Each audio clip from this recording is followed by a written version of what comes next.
Bonjour et bienvenue sur la chaîne Tutoriel, la chaîne où ce qu'on va apprendre à programmer ensemble. Et dans cette vidéo, ce qu'on va faire, on va tout simplement créer, comme vous pouvez le voir à l'écran, un simulateur de crédit hypothécaire. Alors comment cela fonctionne? Tout simplement, on va mettre un montant dedans. Donc si disons que je veux emprunter 200 000 euros sur une période de 20 ans avec un taux d'intérêt d'1,5% par an. Au moment que je vais cliquer donc sur le bouton calculer, il va m'afficher la mensualité ainsi que l'intérêt payé, combien je paye au total à la fin de tout. Et ici donc on a un tableau en dessous qui va donc afficher le détail. Le détail, on va voir quoi? Le numéro de transaction, on va voir la date, donc ça sera toujours le mois prochain, donc on commence pas ce mois-ci, mais le mois prochain. Le capital payé, il va être affiché l'intérêt payé et combien il reste encore de capital à payer dans la totalité. Donc si je fais calculer, donc on voit le calcul. Donc là on a mensualité, paiement annuel, donc on voit combien on paye par an pour ce crédit. On voit donc le total payé, donc le total à la fin quand on a fini le crédit, on paye autant. On voit donc l'intérêt payé pour le crédit qui est affiché ici, donc uniquement l'intérêt payé. Et ben là, on a donc l'amortissement, donc le tableau d'amortissement, quand on descend tout en bas, hop là. Normalement, si j'ai bien fait les choses, on devrait arriver à 0. Et là, on voit qu'on est à 0, moins 0, mais bon, soit c'est pas grave, c'est 0. Et donc, on a donc ici les mensualités, donc le capital qui est payé, et ici donc l'intérêt qui est payé, et le capital restant à payer. Voilà donc ce qu'on va réaliser donc dans cette vidéo. Je suis Yann Tutoriel, allez, c'est parti.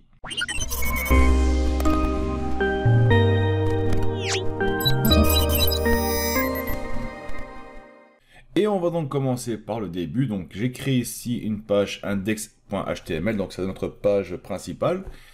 Où ce que j'ai donc intégré, qu'on peut voir ici, c'est Bootstrap que j'ai intégré dedans.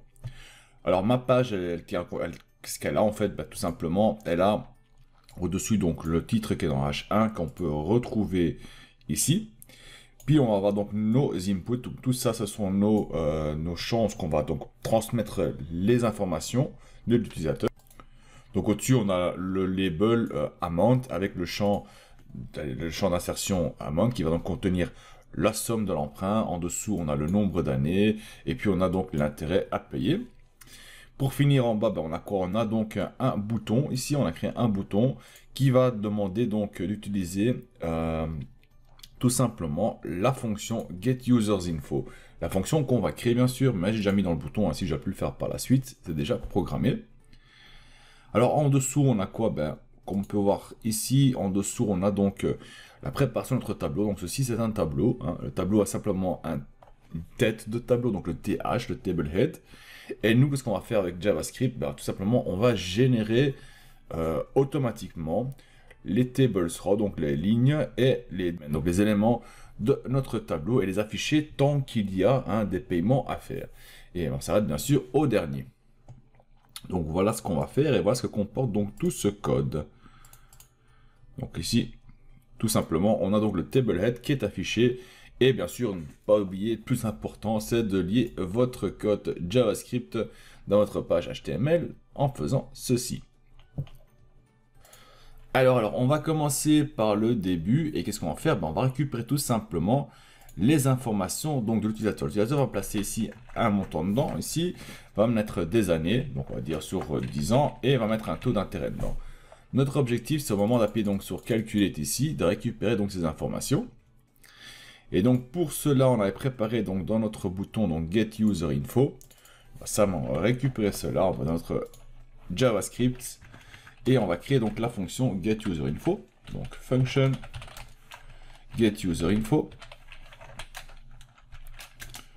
comme ceci. Alors, pour récupérer donc les informations de notre utilisateur, on va devoir les stocker dans des variables. On aura besoin donc de 3 variables. On aura besoin de la variable donc letAmount, qui va contenir tout simplement la somme de l'emprunt, donc la somme du crédit. On va aussi utiliser les months. Les months qu'on va devoir faire, c'est simplement par la suite récupérer donc le nombre d'années que l'utilisateur a indiqué et le multiplier par 12 pour avoir les nombres de mois. Et on va aussi donc utiliser les let year percentage, donc les pourcentages annuels. Voilà. Qu'est-ce qu'on peut encore faire? On aura besoin d'autres méthodes. Oui, on va utiliser aussi un capital. Donc le capital, c'est ce qui va nous permettre en fait de garder le montant dû. Donc on va avoir le montant qui va être placé dans l'amount. Ce montant, on pourra peut-être pouvoir l'utiliser plus tard ailleurs. Et donc j'ai décidé de garder, donc de créer une variable qui va s'appeler capital, qui va donc contenir le montant dû. Donc pour l'instant, quand le montant sera 200 000, eh ben, le capital débutera à 200 000. Évidemment, à chaque mensualité, on va faire descendre ce capital jusqu'à ce qu'il arrive à 0. Donc voilà à quoi va servir ce capital. Donc désormais qu'on a donc ces informations, qu'est-ce qu'on va faire? Ben, on va devoir récupérer donc les données de nos champs d'entrée, dans nos champs de texte. Et comment ça va faire ça? Ben, vu qu'ils ont donc tous ces champs ont de numéros ID, donc on a donné pas de numéro d'ID, mais plutôt un ID. Donc si je viens ici, ici ID, donc amount input and interest input, donc c'est ce qu'on va aller rechercher. On va rechercher ces valeurs et donc les placer dans notre variable ici, grâce à la fonction getUserInfo bien sûr. Hein. Donc on va prendre d'abord l'amount est égal donc à parseFloat, donc je vais passer en float, ça se peut que on va mettre une valeur float dedans. Donc on va faire un parseFloat, donc document getElementById. L'élément se nomme, si je ne me trompe pas, on va copier tout simplement, on sait jamais, pas éviter des bêtises. On va le mettre comme ceci. Et on va donc récupérer la valeur de cet élément. On va faire la même chose donc pour le mois. Donc month, on va prendre month est égal à parse. La limite on peut faire un parse int. Donc on va faire un parse int parce que bon, utiliser un float pour des mois vu qu'on va mettre des années complètes, on va pas indiquer 2,5 ans. Donc ce sera, on peut mettre la parse int, on peut faire un document getElementById. Ici de même, on va placer donc le mois. Month input c'est year plutôt, mais soit. .value et on va directement, une fois que ça c'est fait, donc dès qu'on a récupéré la valeur, on va la multiplier par 12. Ainsi on a, hop là, pardon. Ainsi on a donc les nombres de mois. Donc l'utilisateur va placer ici dans 5 ans, on va le multiplier par 12, on va obtenir donc 60 mois. On va aussi faire la même chose pour le pourcentage, donc on va faire un year percentage, donc year percentage est égal à parseFloat. Là, évidemment, c'est un float, ça peut être un chiffre décimal. Donc, document getElementById. La même chose, on va récupérer donc l'élément qui est là. Hop, ça qui est, je fais des bêtises. C'est CTRL-C, CTRL-V. Il faut dire que mes touches du clavier sont quasiment plus visibles. Je vois quasiment plus rien sur mes touches, tellement que je les utilise. Donc, je vais devoir changer de clavier bientôt. Qu'est-ce qu'on peut encore faire? Ben, on peut aussi déjà initialiser, au moment qu'on récupère donc les informations, le montant du capital, que je vais faire ici. Donc simplement capital est égal à amount. Ainsi, ceci est initialisé et donc le capital va avoir la même somme que le montant. Voilà, notre première fonction est fonctionnelle, on va dire. On va sauvegarder cela et on va le faire afficher dans la console. Donc je vais venir ici en faire un console log. Et on va dire dans la console log amount, on va mettre le chiffre amount dedans. Et on va ajouter autre chose, on va dire donc capital plus capital plus on va ajouter month plus month et le dernier on va vérifier si le year percentage est bien dedans. Donc il est hop là, ouais. On va mettre pourcentage comme ça, plus simple. Et donc year percentage. C'est uniquement pour tester. Donc après on va l'enlever. On fait CTRL S pour sauvegarder. On va sur notre page, clic droit, inspecter la page. Dans la console, on peut tout vider. On vient, on met un nombre dedans, on peut choisir 40 ans, on va dire, et 1,9%. Calculate. Oh ben, on voit qu'on a bien récupéré donc nos informations. On a multiplié donc les 40 x 12. On peut voir ça ici. Donc 40 x 12 est égal à 480. Et donc, toutes les informations s'affichent et sont enregistrées dans les variables. Donc, cela fonctionne, c'est parfait. On peut passer à la suite. Et la suite, ce qu'on va faire, on va tout simplement calculer notre mensualité. Donc on va créer une méthode qu'on va nommer tout simplement... On va la nommer comment cette méthode? Réfléchissons bien. D'abord, je vais enlever ceci, j'ai plus besoin. On va nommer la méthode, donc une fonction calculate monthly payment. Voilà. Voilà comment je vais donc nommer cette fonction. Cette fonction, je vais lui donner donc deux variables. On va ajouter donc deux nouvelles variables ici. Donc let qu'on va nommer donc simplement monthly interest rates, qui va donc calculer le taux mensuel. Donc le taux, on va récupérer donc le taux annuel de l'utilisateur et on va le transformer en taux mensuel. Donc on va le mettre à 0. On va créer une autre variable qu'on va utiliser aussi, qui va être tout simplement le paiement mensuel, quoi. Donc les mensualités, donc le monthly payments. On va nommer, on va laisser à 0 pour l'instant. Et on va donc faire en sorte de populer donc ces deux variables. Donc on va faire les calculs pour ces deux variables. On va commencer par le plus simple, tout simplement donc le monthly payment, donc le monthly rate payment, donc le monthly interest rate. Voilà. Donc là, ce qu'on va faire, on va récupérer donc simplement le year percentage, on va récupérer. On va le diviser par 100 et puis on va le diviser par 12. Voilà ce qu'on va faire pour avoir notre intérêt mensuel.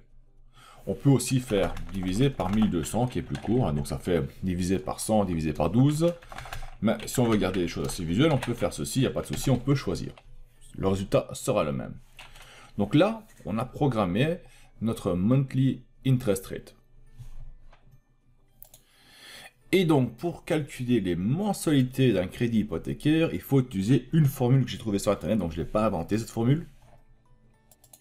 Et cette formule, elle est tout simplement comme suite. Donc, je vais prendre mon snipping tool, c'est plus facile. Donc, R est égal à P, R divisé par N, et donc tout cela, il faut diviser par 1 moins 1 plus R divisé par N moins NT. Donc, si on traduit tout cela, tout simplement, R est égal aux mensualités. Donc, c'est le résultat qu'on va voir à la fin.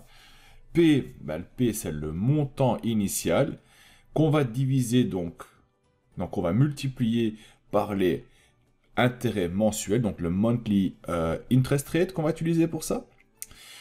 Ceci, donc ce résultat-là, on va le diviser par 1 moins 1 plus le monthly interest rate à la force des nombres de mensualités.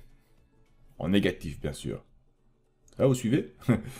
En dessous, donc je donne une petite explication ici en dessous, qui sera un peu plus simple. Donc si on a 200 000, on va devoir multiplier par 0,00125, donc c'est cette partie-là. Ça, on va donc le diviser par 1 moins 1 plus 0,00125 à la puissance moins 124. 240, pardon.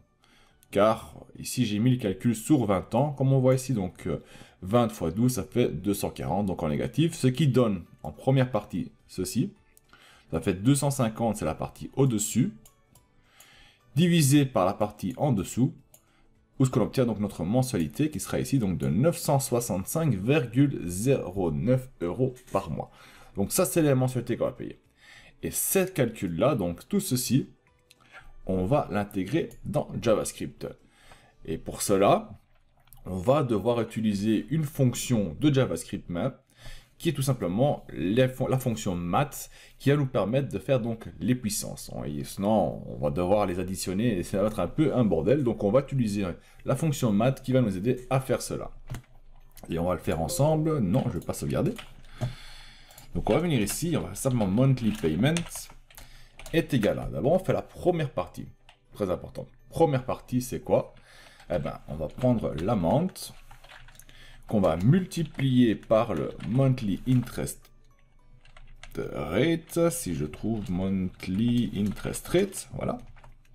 Ça, c'est la première partie. Et ça, on va devoir donc le diviser par 1 moins. Et là, on va utiliser donc la fonction math. Donc, on va utiliser math.pow pour dire power, donc puissance.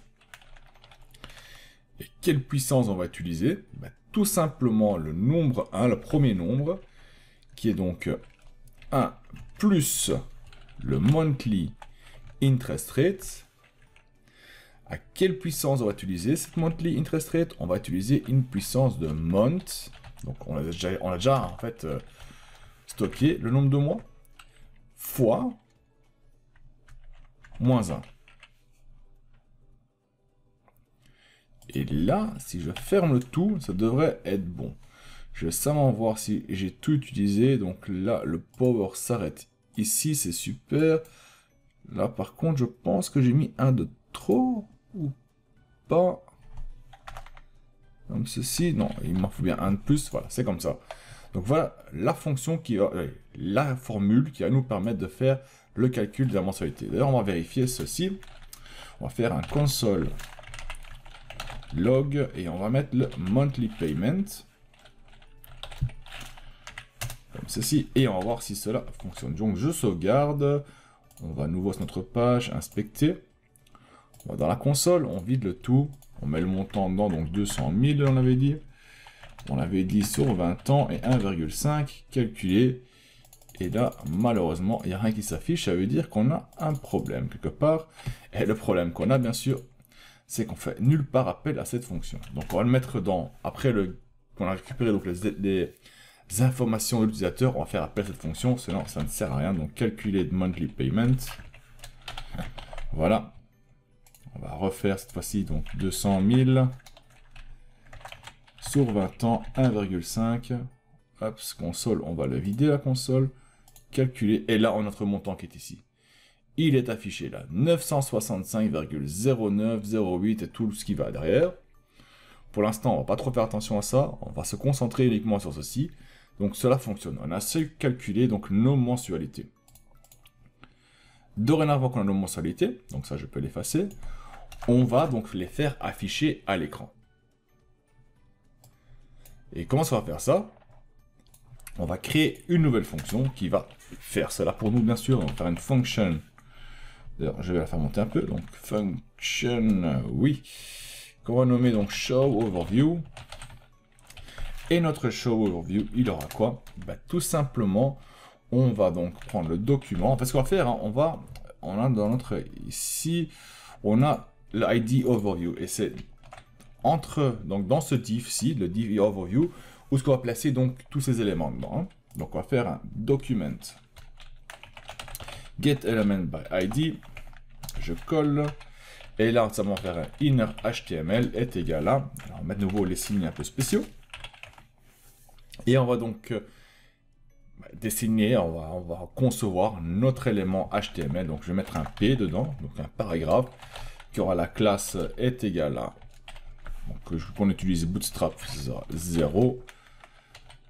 Margin, simplement, ça veut dire margin 0. Il n'y aura aucun margin. On va nommer ça monthly. Voilà, payment. Hop là. Et là, on va donc incorporer notre paiement qui est simplement le monthly payment.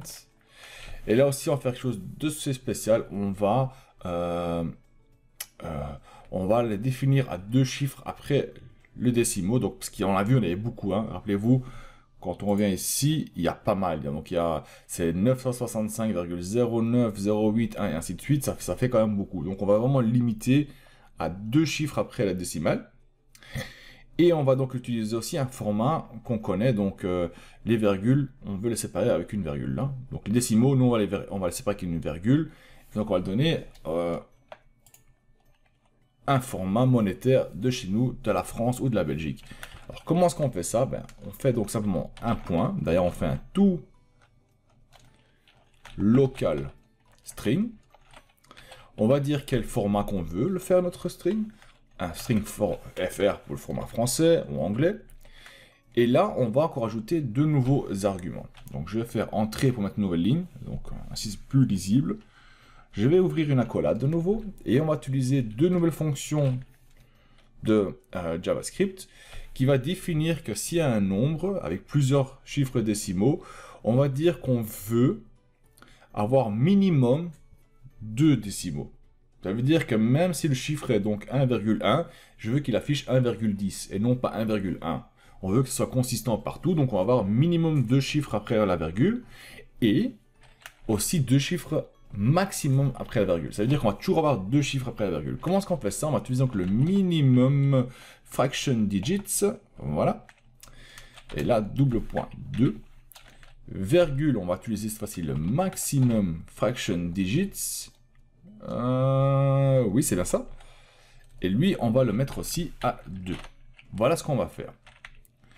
Quand ça c'est fini, on va mettre le signe euro. Parce qu'on va afficher nos chiffres en euros. Et on va bien sûr fermer notre paragraphe. Voilà ce qu'on va faire uniquement déjà pour les mensualités. Et d'ailleurs, on va voir si cela fonctionne. Mais avant que cela fonctionne, on va devoir le faire appel à ça bien sûr. Donc on va faire ici un show overview. Pas faire comme on a fait précédemment. On sauvegarde. On vient ici. La console, j'ai plus besoin. Donc je fais donc 200 000. 20 ans, 1,5. Je fais calculate. Et ici on a notre monthly payment qui s'affiche avec 965,09. Donc il n'y a plus tout le reste qui est autour. Il est vraiment fixé à 0,9. Et c'est ce qu'on recherche à faire. Maintenant on va calculer donc les paiements annuels. On va calculer les paiements total intérêt, le paiement total, et ainsi de suite. Donc on va venir ici de nouveau sur notre code, et on va donc cette fois-ci ajouter un nouveau P, hop, un P comme ça, qui aura aussi une classe. D'ailleurs, je dois mettre la classe proprement, est égal à margin 0, ici aussi on va mettre aucune margine dedans, et ce sera tout simplement le yearly payment, qui sera donc dollar. Tiens, c'est étrange que le signe dollar ici se met pas en bleu, parce que j'avais mis un autre signe dedans. Et là donc le yearly payment, tout simplement c'est le monthly payment x 12. Et ici on va faire identique la même chose, on va faire un to local string, donc on va récupérer ceci, on va faire identique le même, donc on va pas se prendre la tête, on va simplement copier, venir ici, le coller, et on obtient donc normalement la même chose. Par contre, hop, ça c'est un de trop. On va faire ça. On va mettre entre accolades, sinon ça va pas marcher. X 12. Voilà, comme ceci, cela fonctionne parfaitement. Là, on voit que ça va se faire. On va faire quoi maintenant? On va faire quel calcul? On va afficher donc P nouveau classe est égal à margin 0. Hop, margin 0. On a donc les yearly, le total payment, on va afficher. Donc la somme totale qu'on aura payée. Même chose, dollar, on ouvre. Et la somme totale qu'on aura payée, bah, tout simplement, bah, c'est le monthly payment. On ouvre, on mettra entre accolades. Hein. Hop, ça. Voilà. Le monthly payment fois les months, donc fois le nombre de mois. Aussi simple que ça. Et la même chose, on va coller ce qu'on avait fait.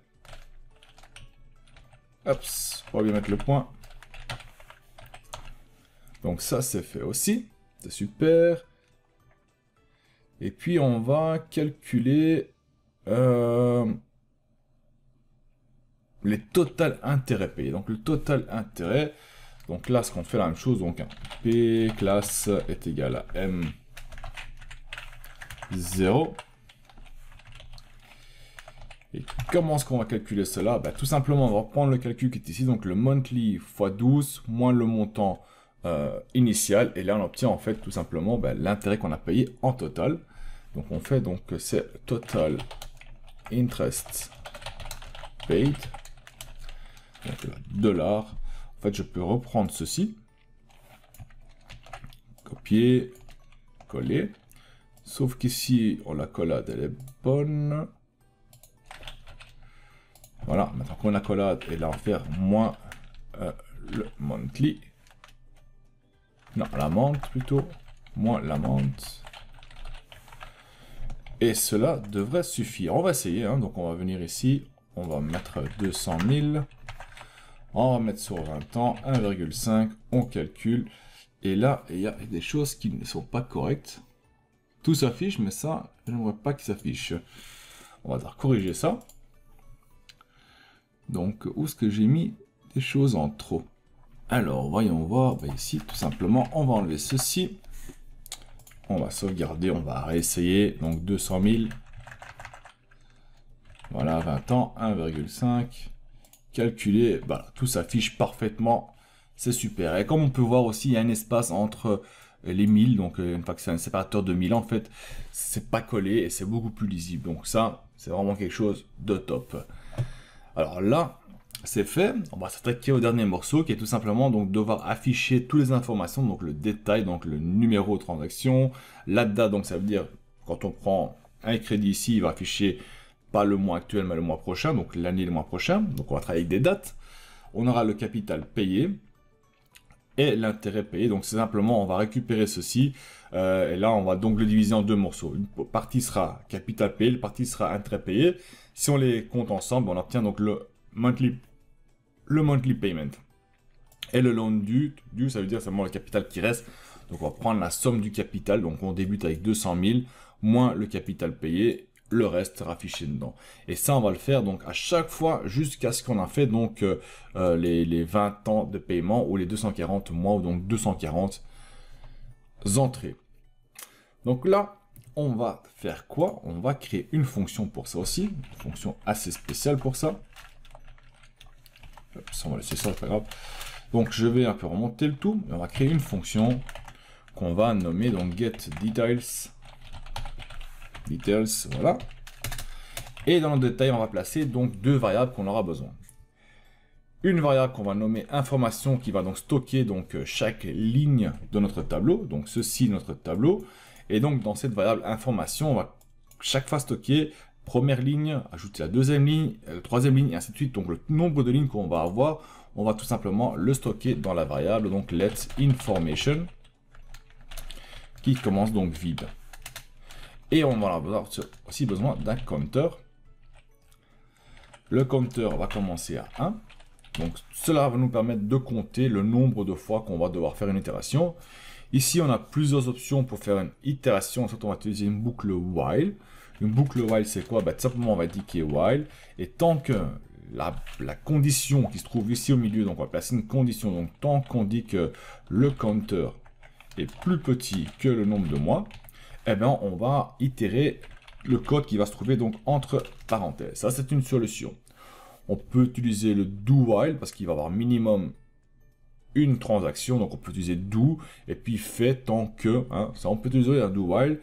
On peut aussi utiliser une boucle for qui serait plus quelque chose comme ci, donc on fait un for, on dit donc, on a déjà le counter, c'est super, on peut laisser vide, donc on peut dire que tant que counter est plus petit que le mois, eh ben alors on fait le code et on va à chaque fois monter le counter de 1. Ça, c'est une solution aussi, c'est une boucle for. On peut l'utiliser dans ces circonstances aussi. On va pas se prendre trop la tête là-dedans et on va simplement utiliser une boucle while. Donc, je vais faire while.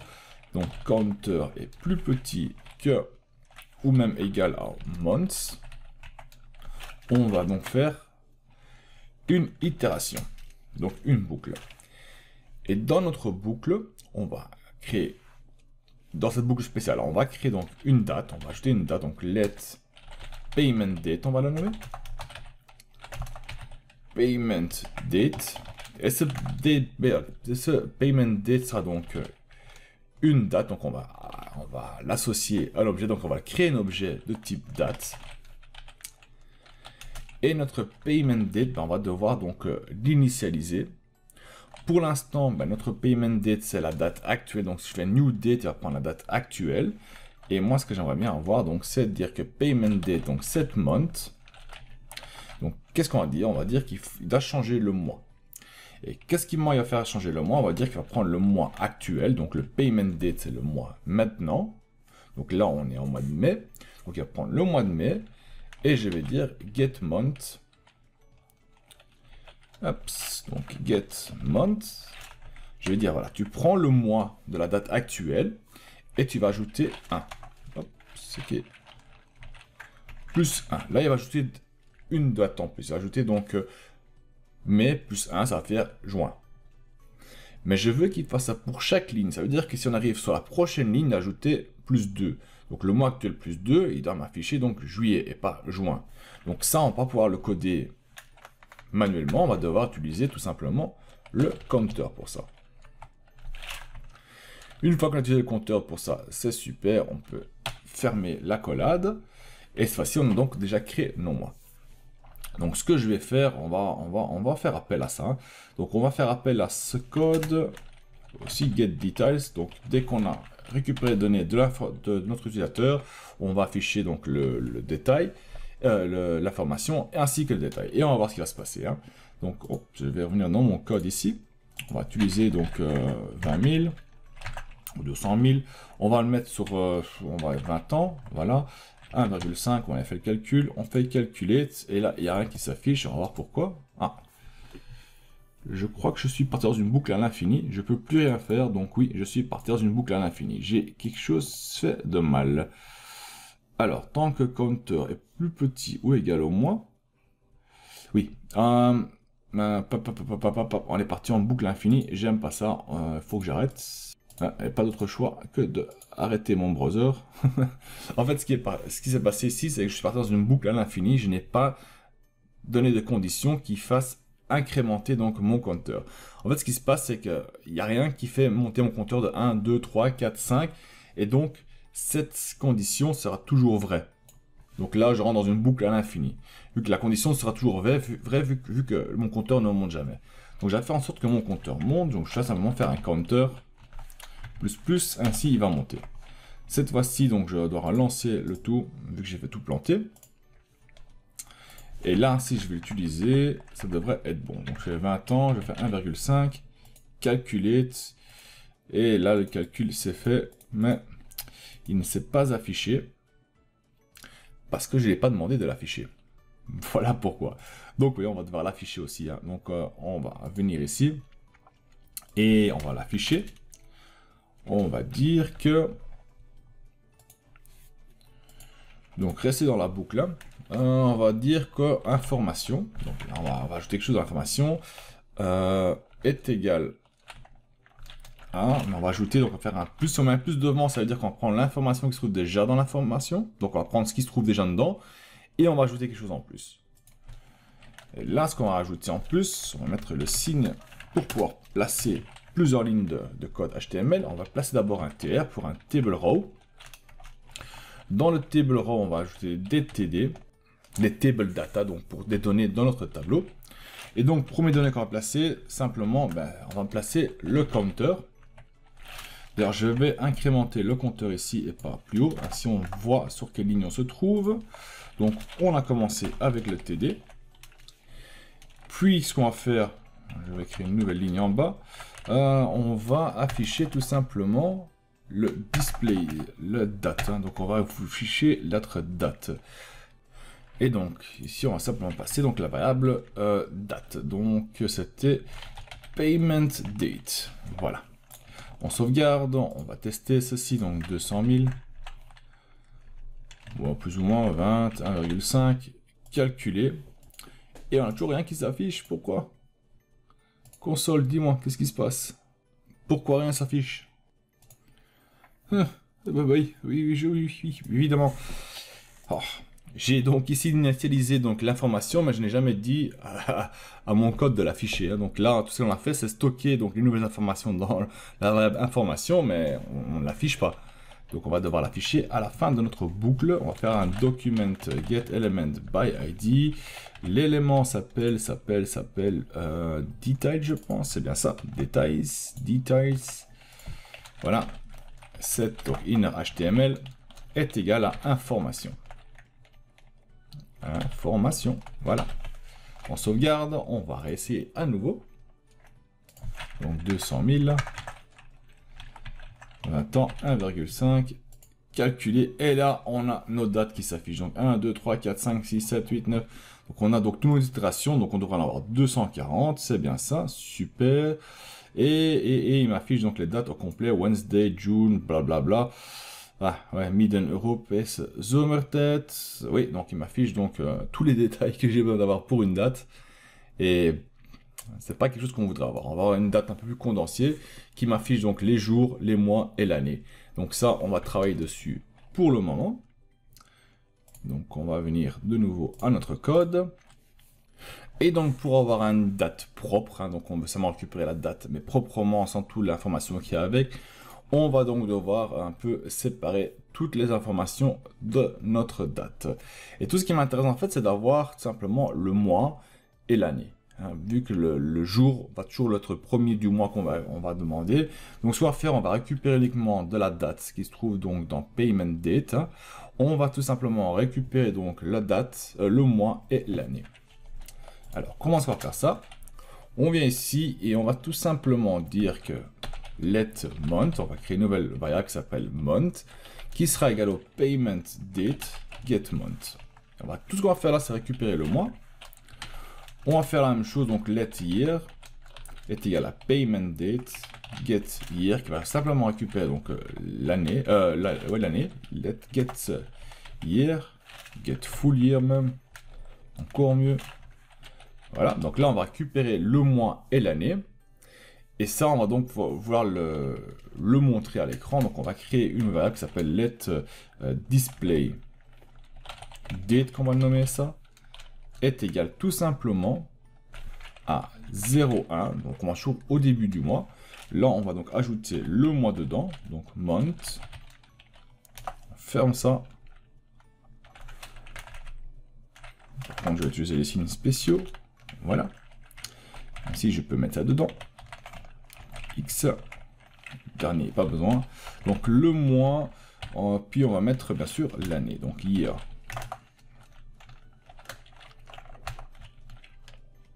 Ah, si quand même ça. Hops. Et le year. Voilà ce que nous allons faire. On sauvegarde. On va retourner notre programme. On va essayer donc 200 000. Voilà, 20 ans, 1,5. Calculate. Oui, bien sûr. Il faut que je remplace payment date par display date. Sauvegarder. 200 000. 20 ans, 1,5. Calculate. Et voilà donc nos dates qui s'affichent. Donc on a le premier, 5. C'est étrange qui m'affiche le 5, vu qu'on a demandé qu'on va ajouter un mois. Ça, c'est un peu bizarre. Et ici aussi, comme on peut voir, il m'affiche donc décembre en tant que mois 0. Étrange, ça.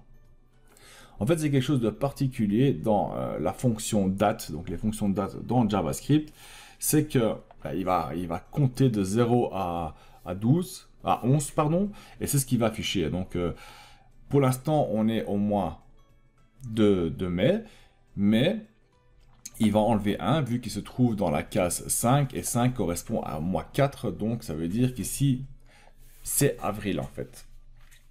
Donc, pour régler ce problème, tout ce qu'on doit faire, c'est repartir notre code ici, et dans le mois, on va ajouter simplement un +1 à la fin, on va sauvegarder, et cette fois-ci, donc on va faire donc 200 000 de nouveau, 20 ans, 1,5, calculer, cette fois-ci, ça va être bon.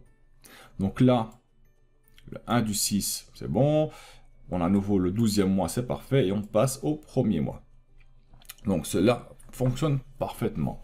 Maintenant, quelque chose que j'aimerais bien aussi encore voir, c'est qu'on peut voir les dates. Donc on a le 1 du 6 2020, mais j'aimerais aussi avoir quelque chose de consistant, c'est d'avoir 2 chiffres pour les mois. Ça veut dire que si le mois est en dessous du 10, je veux qu'il affiche 01, 02, 03, 04 et non pas 6, 7 et ainsi de suite. Donc ça, on va utiliser une condition dedans. Donc on va venir ici et on va simplement... on va venir ici. Et on va dire que if, on va dire month est plus petit que 10. Donc si le mois est plus petit que 10, on va récupérer ceci. Et on va couper donc un X, ça on va le laisser vide. Et on va simplement dire que display date est égal à... Là, on va le coller. Et on va ajouter un 0 devant. else, sinon, bah, c'est qu'il est plus grand que 10. On va donc afficher. On va prendre ceci. Copier, coller. Et on enlève le 0, sauvegarder. Et on va essayer. On va mettre un chiffre au hasard. Calculer. Et là, on a donc un 0 devant le chiffre. Donc, chaque fois, c'est consistant. Donc, on a deux chiffres à l'avant. Donc, le premier, deux chiffres au milieu pour afficher le moins et 2020 à la fin. C'est ce que je recherche à faire et c'est parfait. Dorénavant, ce qu'on va faire, bah, c'est calculer donc là, les intérêts du mois. Donc, combien est-ce qu'on va payer d'intérêts par mois. Comment est-ce que ça se fait? Ben, ça, on va récupérer donc le capital précédent, donc le capital qui se trouve actuel, donc le capital actuel. Et ça, on va calculer donc l'intérêt mensualité dessus. Donc l'intérêt mensuel dessus, et on obtient donc l'intérêt à payer pour ce mois-ci. Ça veut dire qu'ici, je vais créer simplement le monthly. On va devoir créer une nouvelle variable pour ça. Une nouvelle variable pour ça qui sera tout simplement donc disons le monthly interest. Je pense qu'on va mettre ici, c'est pas un problème. Donc let monthly interest, voilà, est égal donc au capital fois le monthly interest rate. Monthly interest rate. Voilà qui va donc donner donc le montant de l'intérêt actuel. Et puis on a bien sûr le capital, donc capital qui sera donc égal, donc il faut diminuer le capital, hein, il va être diminué du monthly payment moins le monthly interest qu'on vient de créer. Un monthly interest qu'on vient de créer à l'instant. Voilà. Et ça, on va donc l'afficher aussi. Donc ça, on allait l'afficher ici. Donc le capital à payer. Et l'intérêt, donc c'est le qu'on vient de créer. Et puis le capital restant. Donc ça, on vient ici. On aura besoin de... on aura besoin de 2 TD. Hein. Donc on va créer 1, 2, 3 entrées. Donc ceci devrait donc avoir le quoi? Qu'est-ce qu'on va mettre ici? Oui, on va mettre donc le monthly payment moins le monthly interest qui va donc donner le capital à payer pour ce mois-ci. Monthly interest, voilà. En dessous, bah, tout simplement le monthly interest. Et puis en bas, bah, le dernier truc qu'on va afficher, donc c'est le capital. Sauvegarder, on retourne. On fait donc 200 000, 20 ans, 1,5, calculé, et on a donc nos montants qui s'affichent. Donc, le numéro de transaction, la date, le capital à payer, l'intérêt à payer, et ce qui nous reste encore à payer. Et normalement, si je descends tout en bas, hop, on obtient ceci. Qui en soi n'est pas trop grave, vu que ouais, c'est tout des virgules, ça coûte tous ces virgules. Hein. Soit faire, on va faire la même chose qu'on a fait avec, je vous montre un peu, avec le chiffre qui se trouve ici, on va l'arrondir donc à 2 chiffres après la virgule, et ceci devrait donc être réglé. Et donc, on va retourner à notre formule, à nos moutons. Alors, on va faire ça ici.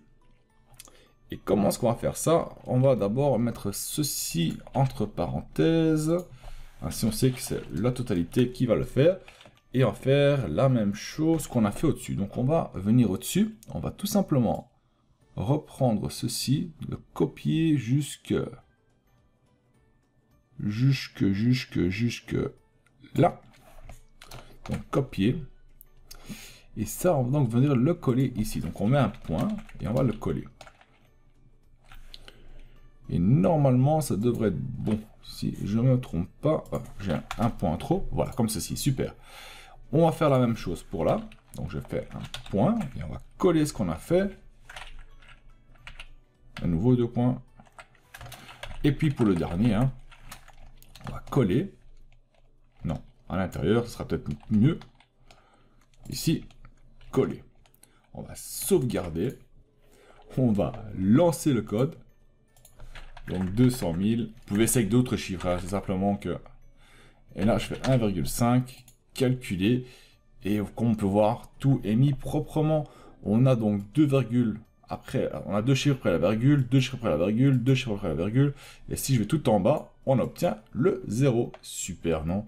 On va essayer notre somme quand même, hein. Donc 150 000, disons sur 10 ans, et disons 2%.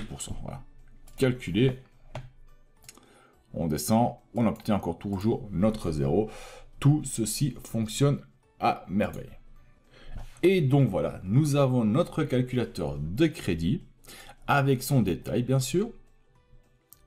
Alors bien sûr, il y a des possibilités d'ajouter des éléments supplémentaires, donc je peux penser à ceci, on peut les enlever de là, et créer, on va dire, des petites boîtes. On peut créer des petites boîtes, d'ailleurs, j'essaie de vous montrer ça en vitesse. Donc disons, je prends ceci. Je vais y aller de nouveau ici, ça je peux dessiner un peu. Donc on a nos montants, on va dire que ça on enlève, pas besoin. Et on peut passer des boîtes en couleur ici, qui affichent donc le mensualité donc, par mois. On peut, donc il sera ici donc 1380 et ainsi de suite.